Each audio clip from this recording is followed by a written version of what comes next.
Welcome in, everyone, to week 3 of Rusty Pipe's fantasy football predictions.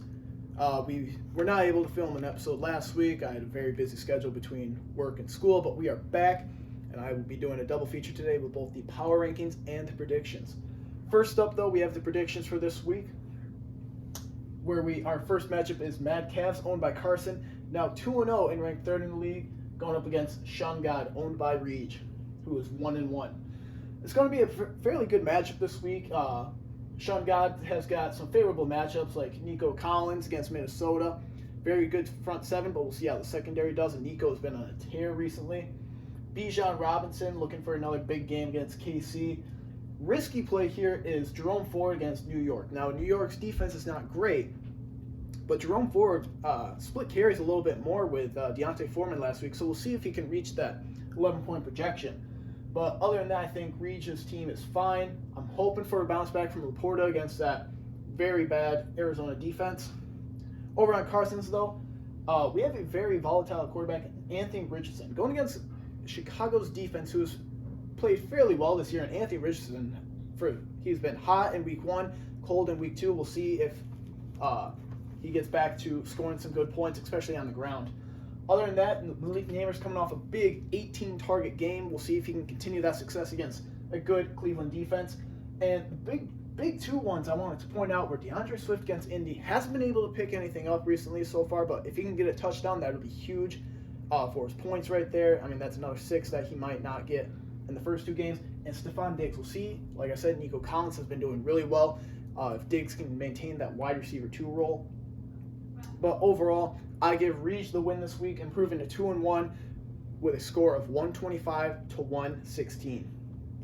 Up next, we have Watch Your Back, owned by UD, going up against Big Deck Energy, owned by Josh. Both teams are 0-2, but the big worry for UD is he had the first overall pick in this year's draft, cream of the crop. Went with Jonathan Taylor, who hasn't been playing bad, but the rest of his team has been struggling. He doesn't really have a top tight end right now. He's got Zach Ertz playing. I believe his tight end previously was David Njoku, who was hurt. Josh Allen, really good in week 1, really bad in week 2, although they didn't have to do much, so I'm expecting a good bounce back from this week against Jacksonville. Rashee Rice has continued his success.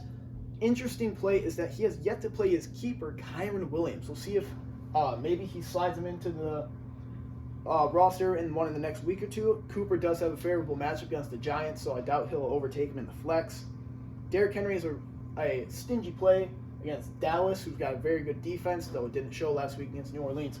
Over on the other side of Josh's team, just like what I said about Derrick Henry, Baltimore's got a fairly decent defense. And he's got Dak at QB, who's coming off a rough game against New Orleans. Biggest question mark I see on Josh's team, though, Tyreek Hill. How will he perform without Tua? Can Skylar Thompson and or Tyler Huntley get him the ball? But overall, I think UD gets his first win of the year against Josh with a score of 118 to 106. Next up, we got Irons Bubble Boy, owned by Cobb, going up against Killer B and Jets, owned by Schultze. Cobb 2-0 and in first place so far this year. Has a very up-and-down team, though. He's got Jamar Chase, who hasn't really done a lot this year, but I'm expecting as he starts getting back, he missed the preseason, I expect him to start getting back into his original form as being one of those top 5 wide receivers in fantasy. Surprise players this year so far, though, are Ramondre Stevenson and James Conner. Ramondre came in expecting maybe a split workload with Antonio Gibson, but he has been a bell cow so far this year. Though he's got a tough Thursday night matchup against the New York Jets. We'll see how he fares there. But a big play is in the flex. Chris Godwin. He is coming into his own, back to his old form. And this year on the Tampa Bay Buccaneers offense. And he's going up against a surprisingly very good Denver defense. We'll see who he gets matched up with. PS2 could be shadowing Mike Evans, or it could be a mix and match. Riley Moss has been playing fairly well, but I still think the veteran can put up some good points, especially with Baker slinging it. Over on the other side, Schultz is going with the hot Derek Carr at quarterback this week, going against Philly, who's kind of had a really rough time in the secondary against Jordan Love and Kirk Cousins, who, for the first time ever, led a game-winning drive on primetime football.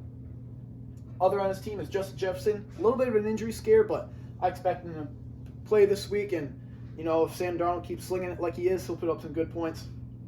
The other one is the running back, Zach Charbonnet.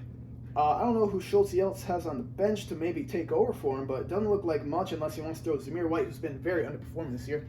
Charbonnet is a risky play, going against Miami, who's so on defense. But Kenneth Walker is expected back this week, and we'll see how much of the timeshare goes to Charbonnet. But overall, I do give Cobb the win. He improves to 3-0 by a score of 125 to 110. Next up, we got Love That Money, owned by Jason Moore, going up against Suck My Wake, owned by the Durham Dink. The Durham is 0-2 this year, last place, and it's understandable why. He's got Shad White, who's kind of had a rough start to the year. Kyle Pitts has continued his up and down career. Although he's got some bright spots like Mike Evans still getting the good receiving work, having the ball thrown to him by Baker. And Jackson Smith and Jigba had a breakout game against New England last week with, I think, like 12 catches for 100-something yards. He's going to have to hope that he continues that success if he wants any chance to win this week. Though he's got a good matchup with Joe Burrow going against possibly the worst defense in the league over at Washington. And it's at home on Monday night. Over on the other side, though, for Jason, he's got Devontae Adams going against a very favorable matchup going against Carolina. And how Gardner has been thrown at a very high rate so far this year, I expect Devontae Adams to have a good game. Jaden Reed, he could be having Jordan Love back this week from our league insider over in Green Bay, but actually stationed in Detroit, Russ Amadan. He's been sending a lot of X tweets about Jordan Love being limited at practice and possibly being ready to go. If that is so, Jaden Reed could have a better game than he had last week with Malik Willis under center. But biggest thing for Jay that he needs is Travis Kelce to start catching some passes. He had like 1 point last week or 2 points, not good. And if Jay wants to continue his undefeated record, he needs his keeper tight end to step it up. Even if Kelce doesn't perform like he needs him to, I still think that Richie's team is just not good enough to overcome this. And Jay wins by a score of 121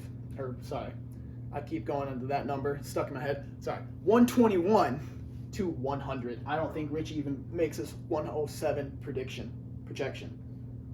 Next up, we got Baby Back Gibbs, the defending champs, who's struggling so far at 0-2, owned by Smiley, going up against Nick Six, owned by the aforementioned Russ Amadan. Smiley's coming into this week with down a wide receiver in Deebo Samuel, who's going to be out for a few weeks, and that could hurt his star quarterback, Brock Purdy.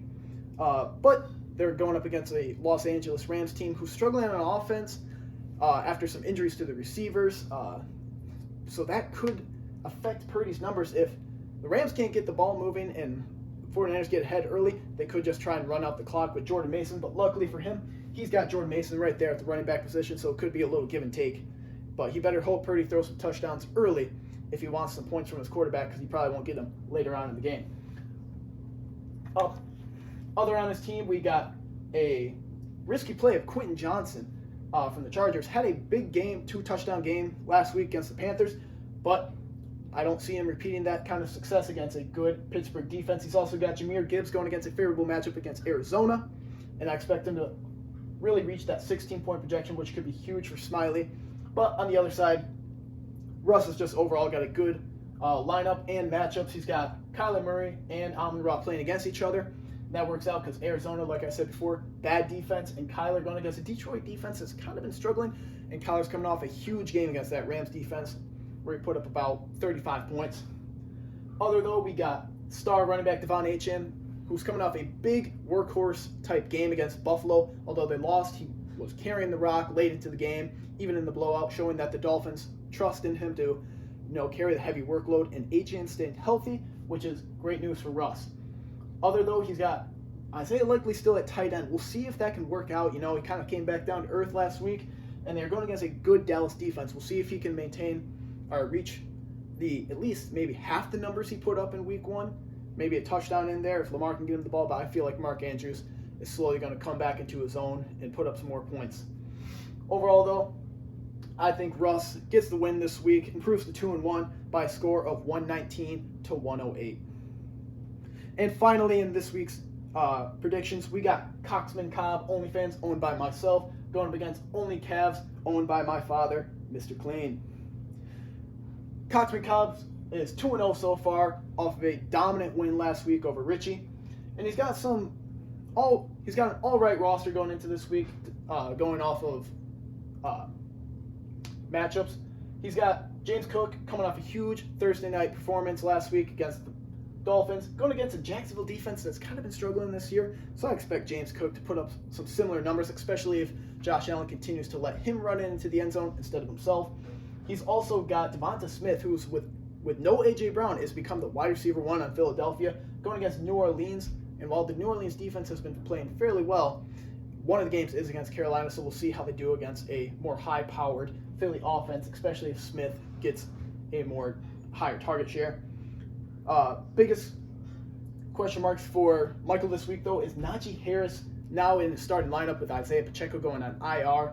We'll see if Najee can continue getting those good yardage games. He's got about 70 yards in both his first two games, but he needs a touchdown if he wants to get over that double-digit point number.